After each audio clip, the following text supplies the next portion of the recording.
ജീവിതത്തിൽ ഹാപ്പി ആയിട്ടിരിക്കാൻ വേണ്ടിയിട്ട് ഒറ്റയ്ക്ക് അങ്ങ് ഹാപ്പി ആയാൽ മതിയോ?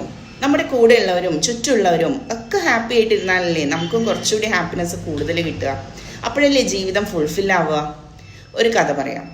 ഒരു കർഷകനുണ്ടായിരുന്നു, കോൺ അല്ലെങ്കിൽ നമ്മുടെ ചോളം കൃഷി ചെയ്യുന്ന കർഷകൻ. അയാളുടെ ചോളം അത്രയും ഭയങ്കര ഗുണനിലവാരമുള്ള ചോളമായിരുന്നു. എല്ലാ കൊല്ലവും അയാൾക്കായിരുന്നു ഏറ്റവും നല്ല ചോളത്തിൻ്റെ കർഷകനുള്ള അവാർഡ് കിട്ടുക. അപ്പോൾ ഒരു ദിവസം ഒരു ഇൻ്റർവ്യൂ ചെയ്യാൻ വേണ്ടി ഒരു റിപ്പോർട്ടർ വന്നു. അപ്പോൾ അയാൾ ചോദിച്ചു, എന്താണ് നിങ്ങളുടെ ഇതിൻ്റെ പുറകിലുള്ള രഹസ്യം? എല്ലാ കൊല്ലവും നിങ്ങൾക്കാണ് ഇതിനുള്ള ഫസ്റ്റ് കിട്ടുന്നത്, അപ്പോൾ എന്താ കാര്യം ഇതെന്ന് ചോദിച്ചപ്പോൾ അയാൾ പറഞ്ഞു, ഞാൻ എൻ്റെ കൃഷിയിടത്തിൽ കൃഷി ചെയ്യുന്ന ആ ഒരു വിളവിൻ്റെ ഏറ്റവും നല്ല വിത്തുകളാണ് എൻ്റെ ചുറ്റുമുള്ള കർഷകർക്ക് കൊടുക്കാറുള്ളതെന്ന്. അപ്പോൾ ഈ ഇൻ്റർവ്യൂവർക്ക് ഭയങ്കര ആശ്ചര്യമായി. കാരണം അതൊരു കോമ്പറ്റീഷൻ കൂട്ടുകയല്ലേ ചെയ്യുക എന്നുള്ളതായിരുന്നു അയാളുടെ സംശയം. അപ്പോൾ ഈ കർഷകൻ പറഞ്ഞത് എന്താണെന്നറിയോ?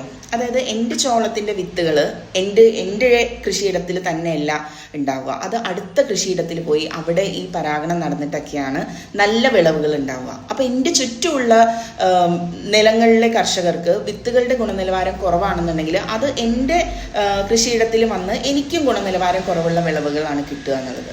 അതുകൊണ്ടാണ് ഞാൻ എൻ്റെ ചുറ്റുമുള്ള കർഷകർക്ക് ഏറ്റവും ഗുണനിലവാരമുള്ള വിത്തുകൾ കൊടുക്കുന്നതെന്നുള്ളത്. അപ്പോൾ എപ്പോഴും എനിക്ക് കിട്ടുന്ന ആ ഒരു ഗുണം എന്ന് പറയുന്നത് എൻ്റെ എല്ലാ വിളവുകളും എൻ്റെ ചുറ്റുമുള്ള ആ കർഷകർക്ക് കൊടുക്കുന്ന ആ ഗുണനിലവാരത്തോടു കൂടിയ വിളവുകൾ തന്നെയാണ് കിട്ടുന്നത്. അതാണ് എൻ്റെ പുറകിലത്തെ രഹസ്യം എന്ന്. ഇത് ജീവിതത്തിലൊരു സത്യമാണ്. അതായത് നമ്മൾ വിചാരിക്കും നമ്മൾ ഹാപ്പി ആയാൽ തന്നെ എല്ലാം ശരിയായി, നമ്മൾ ഫുൾഫില്ലായി, നമ്മൾ കംപ്ലീറ്റ് ആയി, നമ്മുടെ ലൈഫ് സക്സസ് ആയി എന്നൊക്കെ.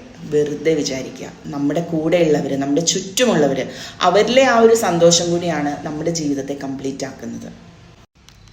അതുകൊണ്ട് മറ്റുള്ളവർ ഹാപ്പി ആയിട്ടിരിക്കുന്നതിൻ്റെ ഒരു പാർട്ട് നമുക്കും കോൺട്രിബ്യൂട്ട് ചെയ്യാം. മറ്റുള്ളവരുടെ ജീവിതം നല്ല രീതിയിലാവുന്നതിന് നമുക്കും അവരെ ഒന്ന് സഹായിക്കാം. ഇതൊക്കെ ചെയ്താൽ തന്നെ നമ്മുടെ ഹാപ്പിനെസ്സിൻ്റെ ലെവൽ പതുക്കെ എങ്ങനെ കൂടി വരുന്നത് കാണാം. സംശയം ഉണ്ടെങ്കിൽ ഇന്നോട്ടൊന്ന് ചെയ്തു നോക്കൂ. Happy morning.